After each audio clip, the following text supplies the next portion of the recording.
Going home with an implanted line can seem very challenging. Your doctor has determined that you need this implanted line for your treatment. Now you will be responsible for maintaining and caring for your line. This video, along with the instructions of your healthcare team, will help you to take care of your line, prevent infections, and continue treatment in the best possible way.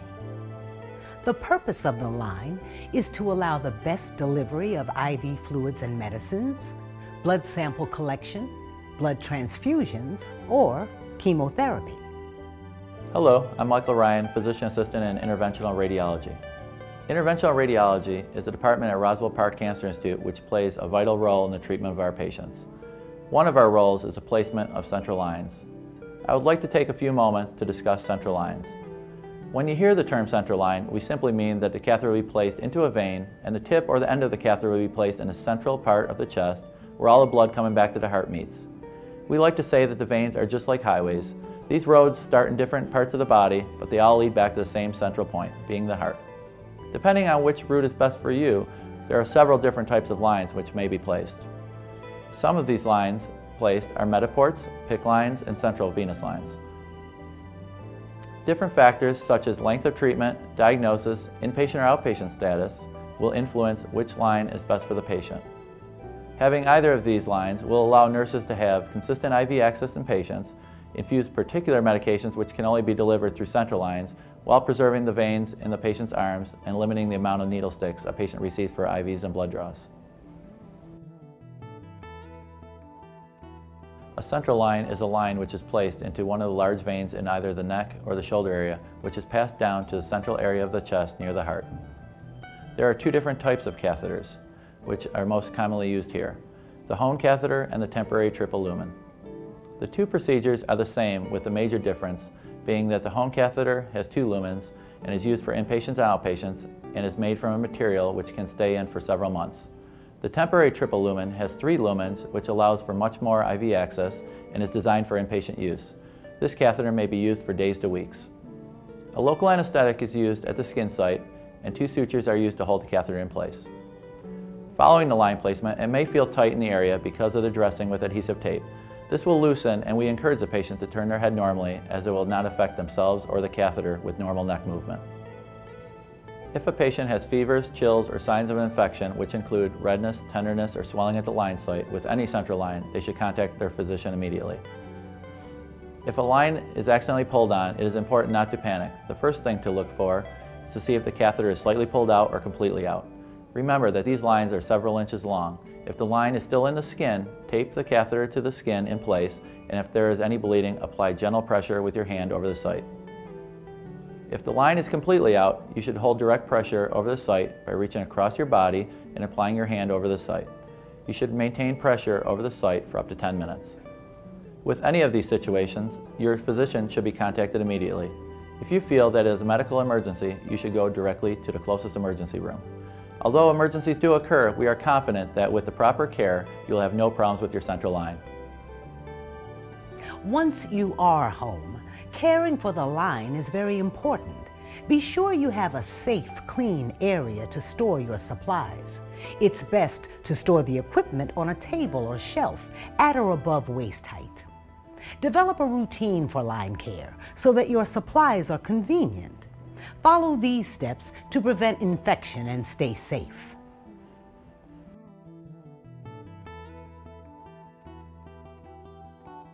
First and always, before touching the line, wash your hands thoroughly.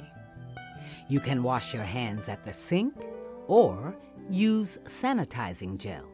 Be sure to clean thoroughly and for the recommended amount of time. When it is time to change your dressing, according to your schedule, take these steps. Create a clean, uncluttered area for your supplies. Some of you may have additional supplies, such as an antiseptic disc, which is placed around your catheter. The instructions remain the same for both sets of supplies. Be sure you have everything you will need for the dressing change. Here are the items you will need: antiseptic swabs or pads, clean gloves, drape, 2 masks, sterile gloves, window dressing. Preparing the sterile kit. Put on clean gloves and carefully open the kit without touching the interior of the kit with the top. Carefully remove the mask without touching anything else in the kit. Put on the mask. Your assistant will need to put on a mask as well. Carefully remove the dressing. Start by gently removing the tape around the edges first. Be careful not to tug on the catheter. If you have an antiseptic disc, it may come off with the dressing. If it doesn't, remove the disc and discard it with the old dressing. Inspect the area around the site. Do not touch the site with your fingers. Check for redness, tenderness, swelling, or drainage. If any of these are present, call your nurse and follow any additional instructions. Remove the clean gloves and wash your hands. Putting on the sterile gloves. Open the sterile glove kit.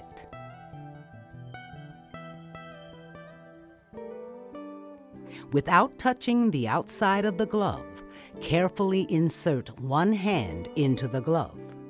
Pull it on using the rolled back cuff. Insert the other hand and, without touching your skin, pull the glove on snugly.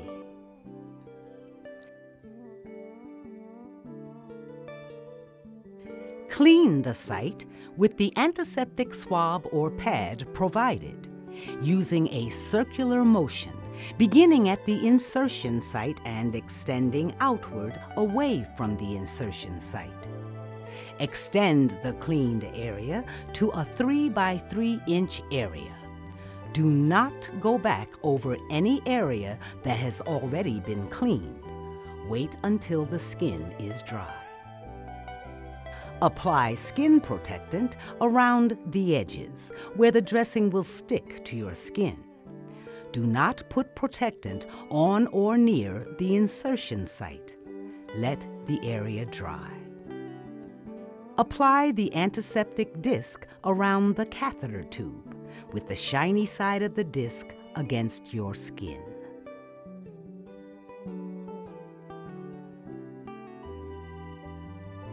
Remove the protective backing of the dressing. There is a slit for the catheter tube. This should be positioned on the bottom of the dressing. Apply the dressing, being careful not to touch the side that will be in contact with your skin.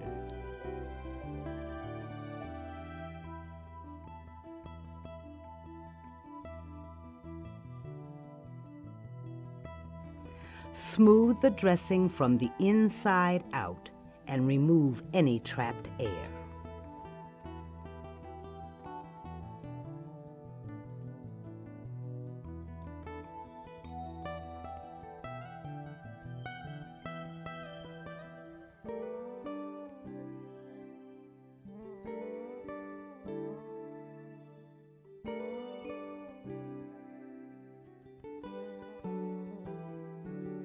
Make a small loop in the tubing, about 4 inches from the exit site, and position the ends to face upward. Tape it onto the outside margins of the dressing so there is less tape on your skin. This will secure the tubing to help prevent excess tension on the tube and reduce the risk of dislodgement. Remove the gloves and throw the old dressing and gloves away. Wash your hands.